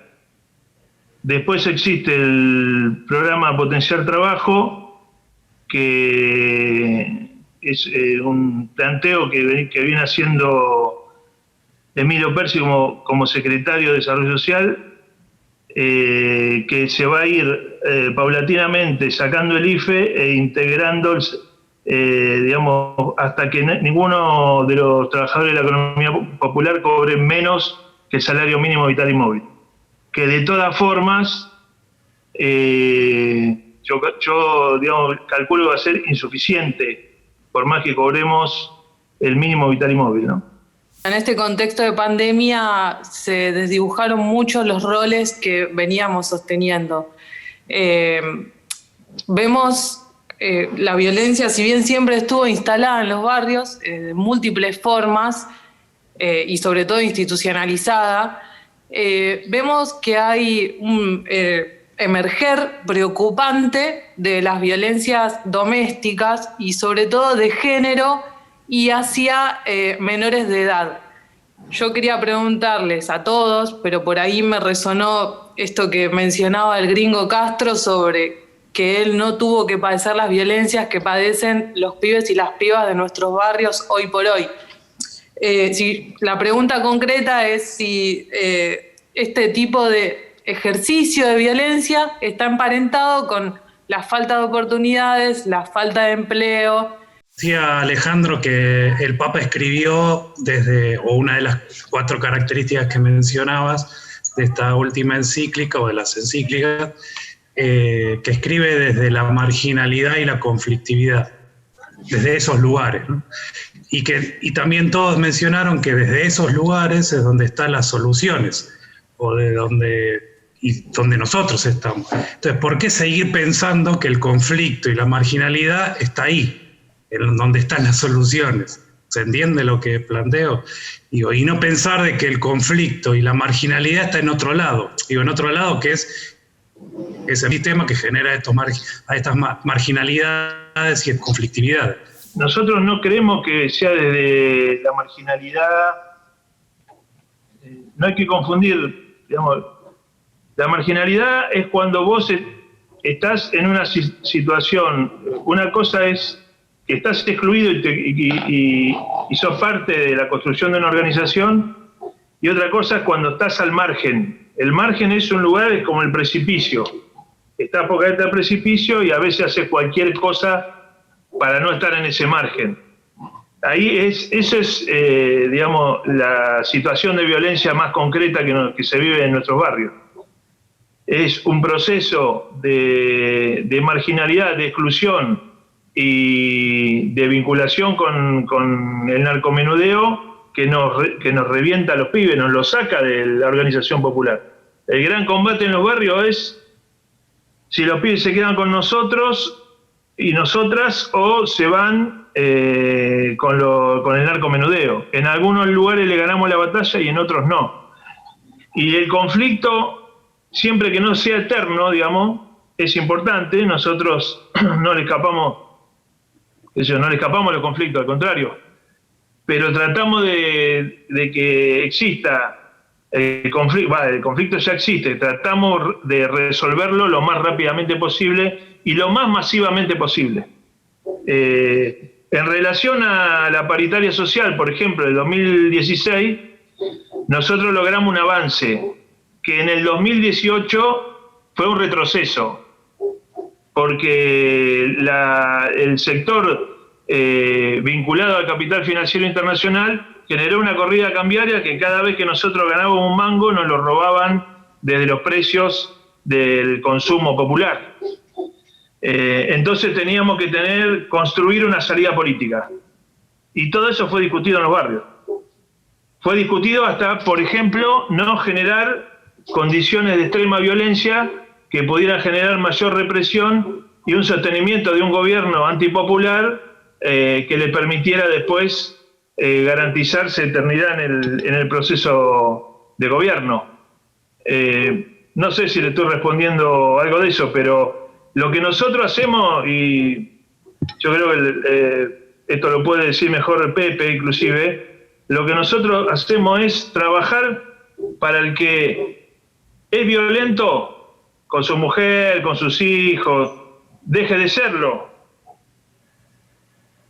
Pero, es decir, nosotros, el que es violento deje de serlo, el que se droga deje de serlo, pero tiene que pasar por un proceso de recuperación, de mejorar su vida.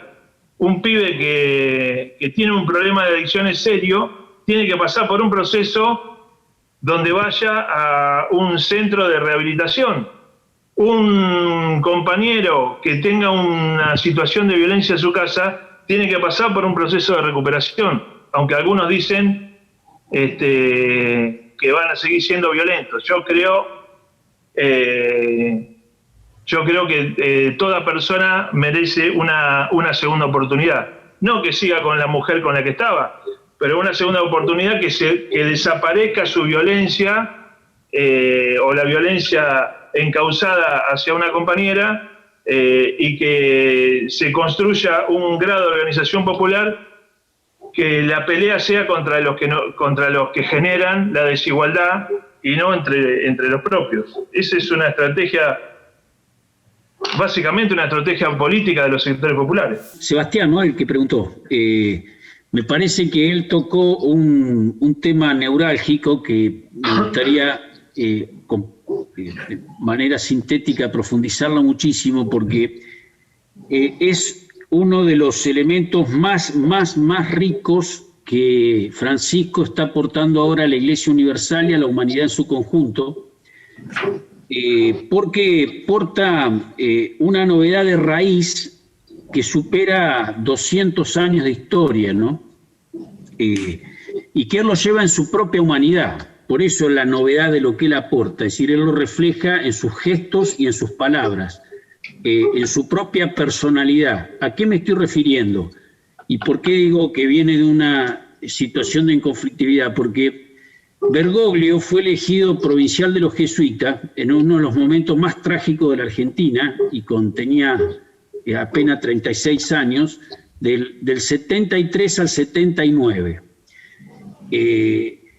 Es decir, que estaba en plena confrontación el gobierno militar y había el fenómeno también de la lucha armada y la guerrilla estaba en plena emergencia, y esa conflictividad se reflejaba en todo el clima social de la Argentina, ¿no?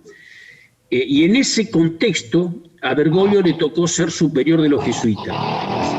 Y en el primer discurso que dirige como superior de los jesuitas, que es del año de febrero del 74, él inicia una reflexión que lo va a acompañar durante 40 años y que la va a plasmar en todo su magisterio actual, tanto en Evangelii Gaudium, en Laudato Si y fundamentalmente en Fratelli Tutti. Por eso Fratelli Tutti encierra una novedad de fondo que es para la Argentina, para América Latina y para todo el mundo una novedad total.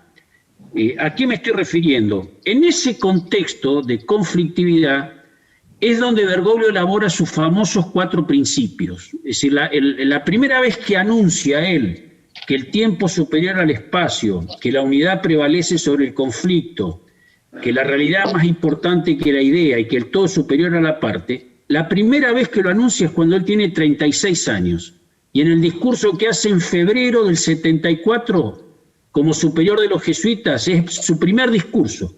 Piensen que eso tiene 40 años de maduración y donde lo plasma definitivamente de una manera clarísima, y que lo más importante es que él reconstituye toda la historia argentina y latinoamericana. Los dos biógrafos más importantes que tiene Bergoglio, Austin Everin y Máximo Borghesi, dice que lo más importante que escribió Bergoglio siendo cardenal de Buenos Aires y arzobispo de Buenos Aires fue ese documento.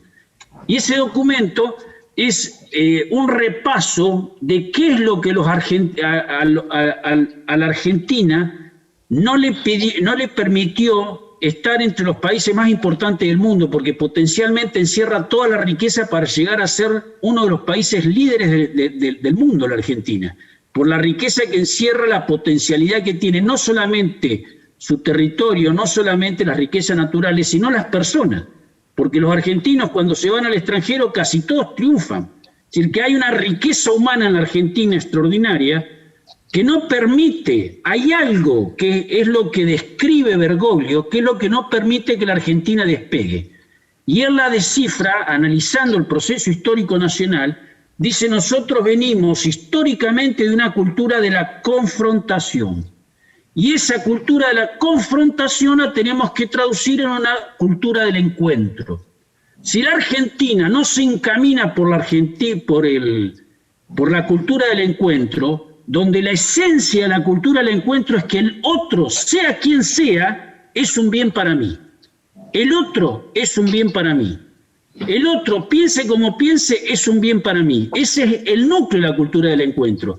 Y el método, el instrumento para poner en práctica la cultura del encuentro son los 4 principios. Empezar a pensar no en términos ideológicos la realidad, sino en términos de proceso. Que el tiempo superior al espacio quiere decir que es más importante que yo inicie un proceso y no que ocupe un espacio de poder. Que la unidad prevalece por el conflicto quiere decir que yo tengo en cuenta la raíz de la conflictividad de la sociedad, pero siempre busco un punto de encuentro donde valoro el punto de vista de uno y del otro y lo trato de sintetizar en un camino de superación. Que la realidad es más importante de la idea, no partir de una mirada ideológica sobre la realidad, sino de la situación concreta de las personas. Y que el todo superior a la parte, que la perspectiva que yo tengo de mi situación en el lugar donde estoy, siempre tiene que estar enmarcado en una misión, en una mirada más grande. Entonces él dice, estos son los 4 criterios que permiten pasar de una cultura de la confrontación a una cultura del encuentro. Y eso lo escribió Bergoglio en Argentina. Ese es el fundamento más importante, el capítulo 4, Evangelii Gaudium, de la dimensión social del Evangelio. Son los 4 principios que atraviesan toda la Laudato Si y son los principios fundamentales de Fratelli Tutti. El Papa está universalizando hoy para la Iglesia y todo el mundo lo que él aprendió en la Argentina, porque eso él lo mamó, lo maduró y lo vivió dentro de la Argentina. Y creo que para mí es el gran camino que tenemos que retomar para que la Argentina se reencauce. Es la gran oportunidad que tenemos. Escuchar humildemente lo que Bergoglio nos enseñó es como una encíclica anticipada que dedicó a los argentinos. Es una riqueza inagotable lo que eso tiene y lo que nos puede ayudar a sacar a la Argentina adelante. Por eso había dicho esto de la conflictividad, porque está en la esencia de la novedad de lo que Bergoglio está aportando en este momento a la Iglesia universal y al mundo. En los barrios populares, además de la presencia del club, el colegio, la capilla, también hace falta más presencia del área de la salud en cuanto a información y prevención, como sucedió ahora en la pandemia, que salieron a las periferias en busca de contagios. Estoy de acuerdo que hace falta presencia del Estado trabajando mancomunadamente con las organizaciones líderes del pueblo. Yo hago hincapié en esto porque son las organizaciones populares las que realmente saben cuáles son los dramas, los anhelos y los sueños de los territorios, y que muchas veces no tienen expresión en la política concreta, digamos. en la conducción de las instituciones del Estado. Entonces, digamos, históricamente la Argentina, al menos en los momentos en que estuvo mejor que en la actualidad, hizo hincapié en que la construcción de poder popular es de arriba abajo, y en todo caso el arriba, y hablo del Estado, debe coayudar a la organización por abajo y atender esas problemáticas. Y con doy un ejemplo concreto, digamos, ¿quién sabe más que el gringo o que el padre Pepe de la situación concreta de las barreras populares? Bueno, ahí las políticas públicas deben poner el oído, y no muchas veces, yo vengo de la universidad, los universitarios, digamos, con poco contacto con la realidad o con una formación de tipo liberal.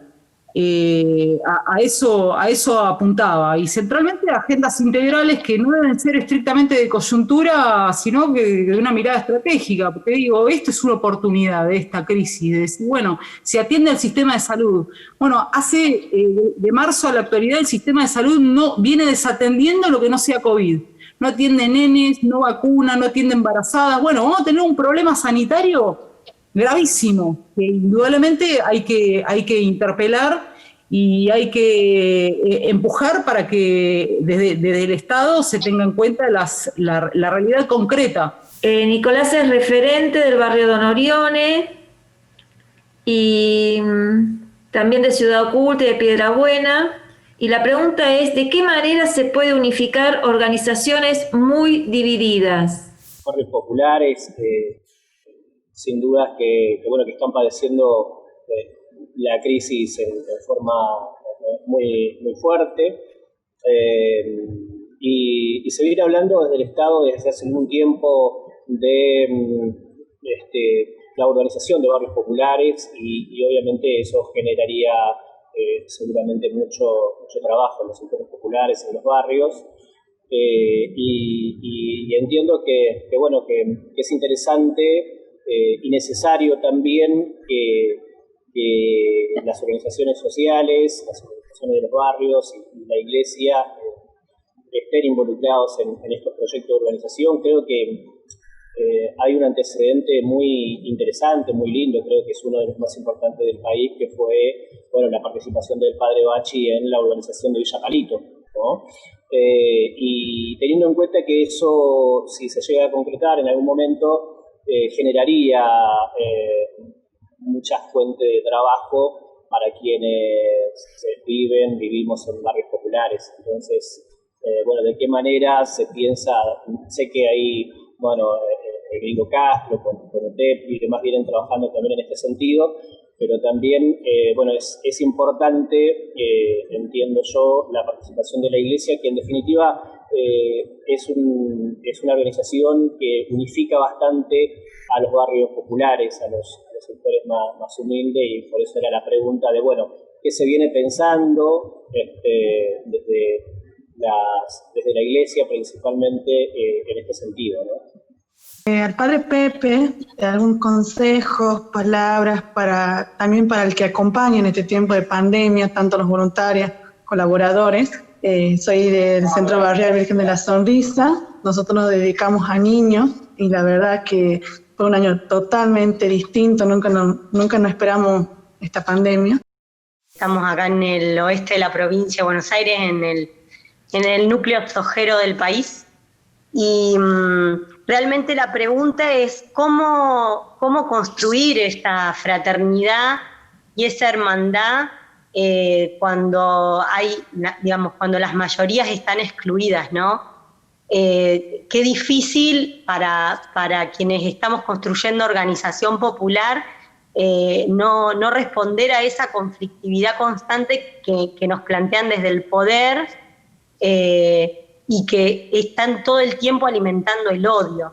Entonces, por ahí es como una pregunta más filosófica, pero que es algo que a nosotros nos preocupa bastante, porque en estas zonas se han quebrado las comunidades completas, hay una división enorme, y realmente el odio hacia las clases populares es muy fuerte, y todo lo que huela popular es discriminado, excluido, marginado. Los invito a los expositores a ir respondiendo. Si les parece, respetamos el orden que tuvieron en la exposición inicial. Ya serían las palabras de cierre. A continuar lo que decía el gringo, creo que los dos pasamos la crisis del 2001 en los barrios populares, y después de la experiencia, lo que fue la crisis del 2001, vimos que la cosa después se fue tornando con cierta esperanza y con fuerza, y pudimos levantar cabeza gracias a los esfuerzos de la comunidad. Por eso me parece que esto de hablar de la comunidad organizada fue muy importante. En cuanto a desafío, lo planteé recién cuando me tocó la exposición.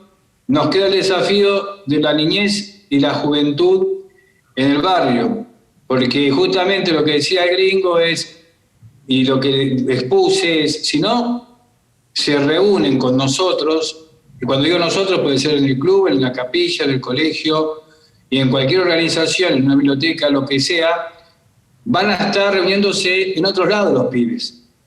Y a veces pueden ser sanos los lugares, o muchas veces pueden ser los lugares en donde empieza el inicio del conflicto.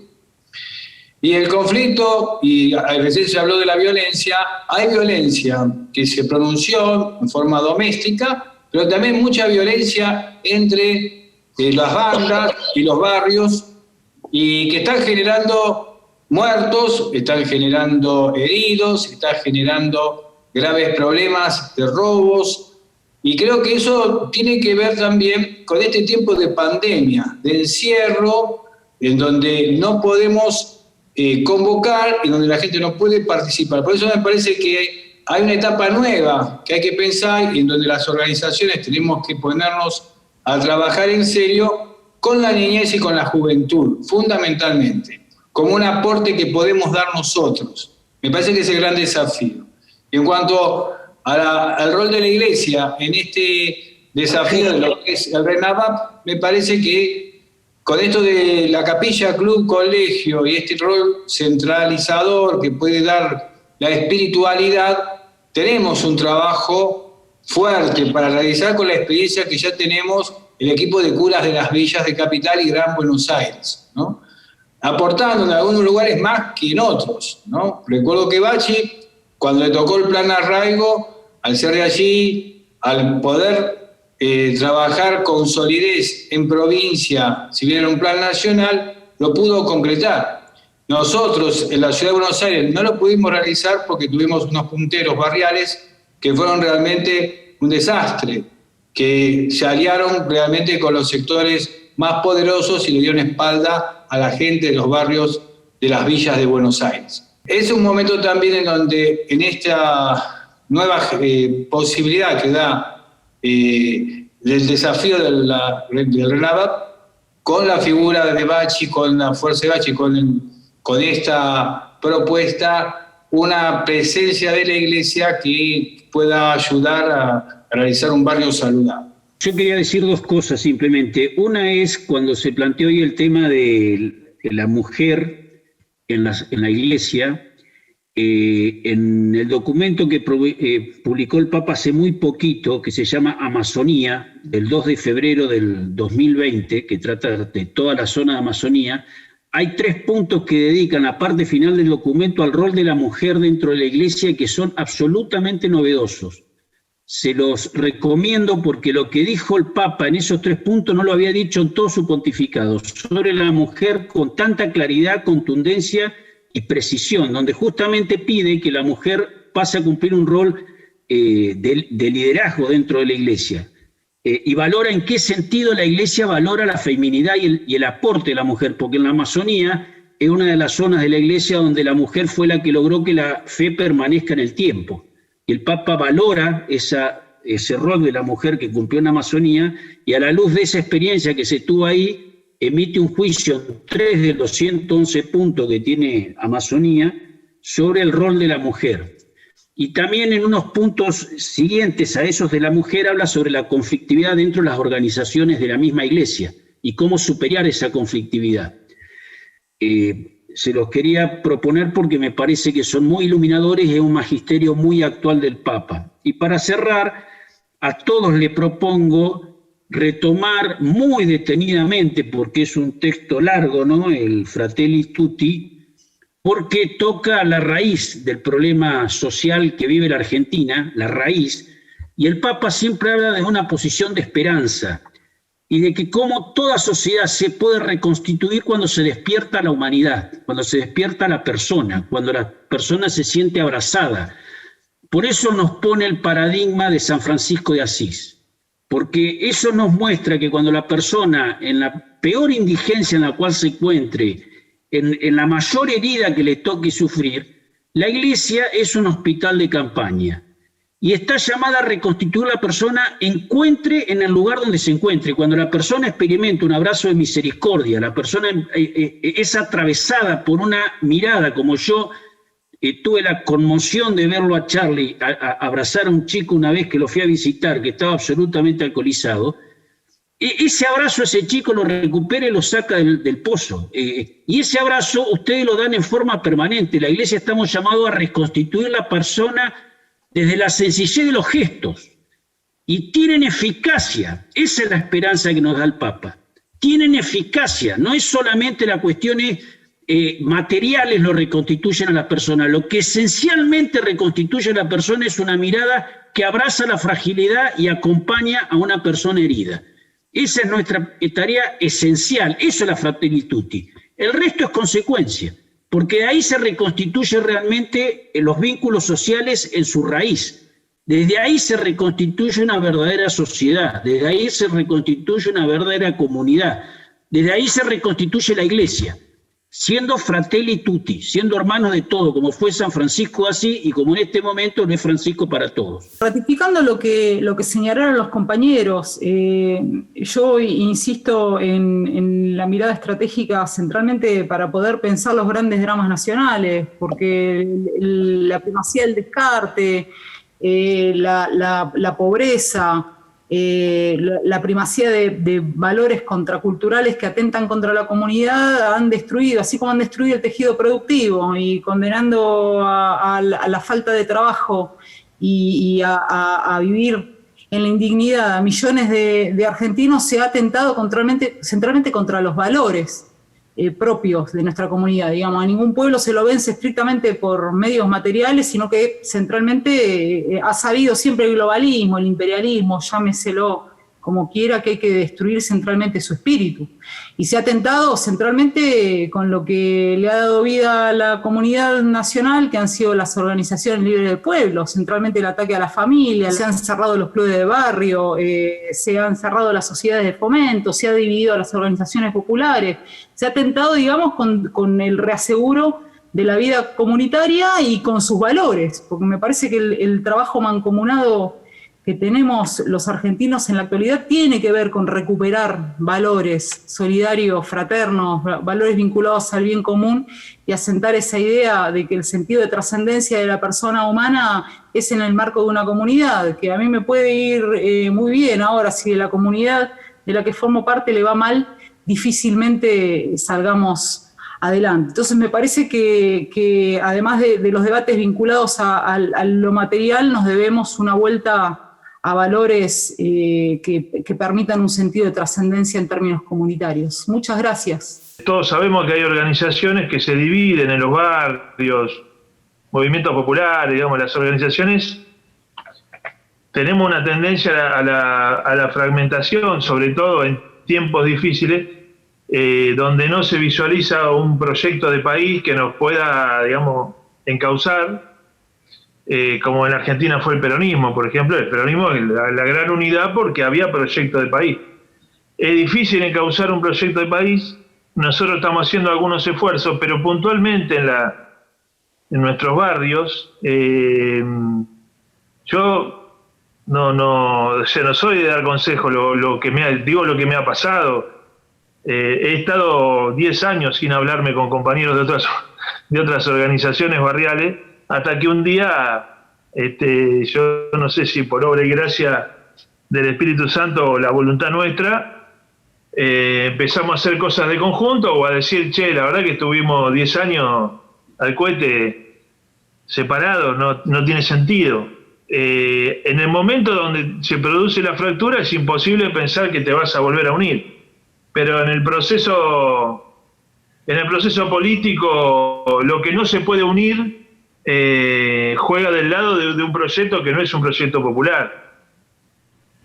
Y en cuanto a la compañera Emilia de la comunitaria que estaba, digamos, que hablaba de que está en un lugar difícil, digamos, porque ahí hay una fragmentación ideológica, digamos. O sea, hay un abuso de la ideología respecto de los sectores más concentrados del poder.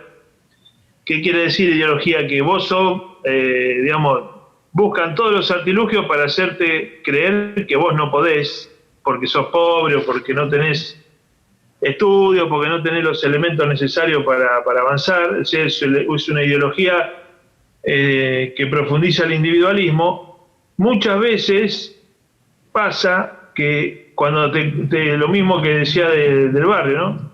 Cuando te encontrás en algún proceso político con los sectores que te denostaron muchos años y tenés la posibilidad de discutir. Por ejemplo, nosotros estamos teniendo un planteo estratégico, un proyecto de repoblar la Argentina, digamos, de otra forma. Más allá de que hay que resolver el problema de los barrios populares, hay que poner recursos en función de generar otras nuevas poblaciones, nuevas ciudades, nuevas chacras con diversidad de alimentos, digamos, que no pase lo que recién contaba Cali estás produciendo pollo y te vienen con que no te van a dar más pollo, digamos, lograr un nivel para lo cual hay que discutir la tierra, y esas discusiones increíblemente las estamos teniendo con sectores que tuvimos una confrontación histórica. No quiere decir que se vaya a resolver, pero nomás el hecho de sentarse a discutirlo, a charlarlo, me parece que está muy relacionado con lo que planteaba recién el compañero del planteo que hace el Papa Francisco en relación a que tenemos que construir una cultura del encuentro. Yo les digo, no soy el mejor, para eso he vivido años muy, muy metido hacia adentro del barrio y, digamos, fui aprendiendo con el tiempo, pero, digamos, hoy hay pibes jóvenes, hay mujeres con mucha capacidad para desarrollar estrategias de unidad. Yo tengo mucha confianza en las mujeres, en las compañeras, porque no están tan perforadas por la cuestión machista, y ya lo han demostrado, digamos, que hay mayores niveles de relaciones como para unir. No quiero decir que nosotros no podamos los varones no podamos hacer un buen trabajo, hacemos todo lo que podemos, pero sin un plan estratégico es más difícil pensar la unidad, ¿no? Sin la tierra prometida es muy difícil. Tiene que aparecer la tierra prometida. Y yo creo que estamos en ese camino.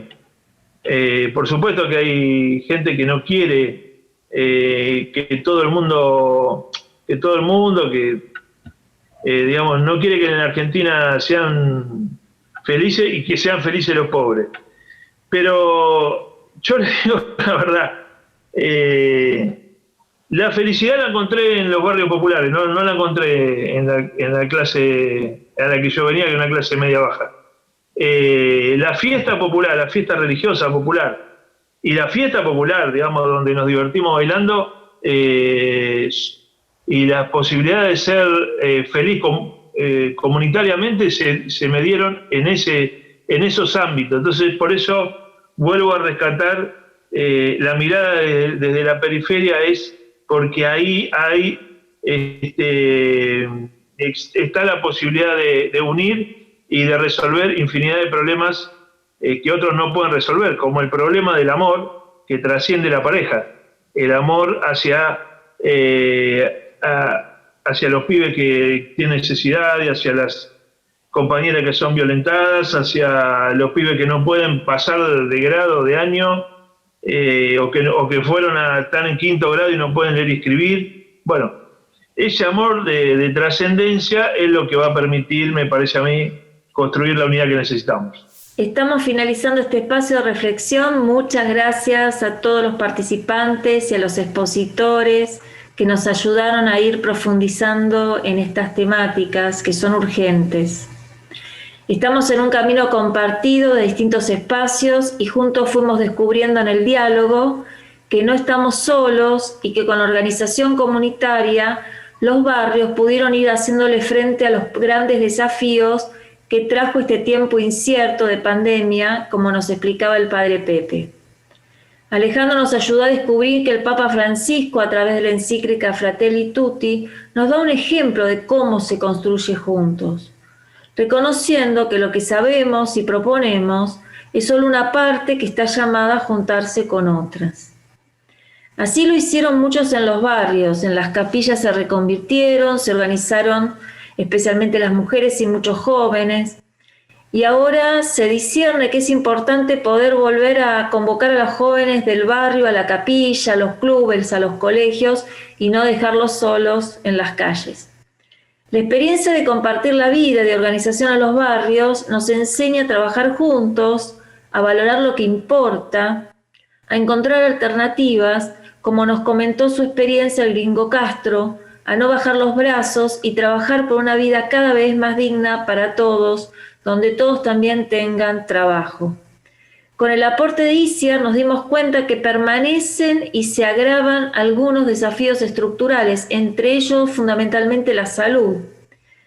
Es muy importante que las comunidades organizadas vayan imaginando y encontrando soluciones, también incidiendo en la agenda pública. Escuchar, una vez más, las palabras de Francisco nos animó a no bajar los brazos, a seguir caminando juntos, a apostar que el tiempo es superior al espacio, a mantener la esperanza entre todos y a imaginar nuevos caminos. Muchas gracias.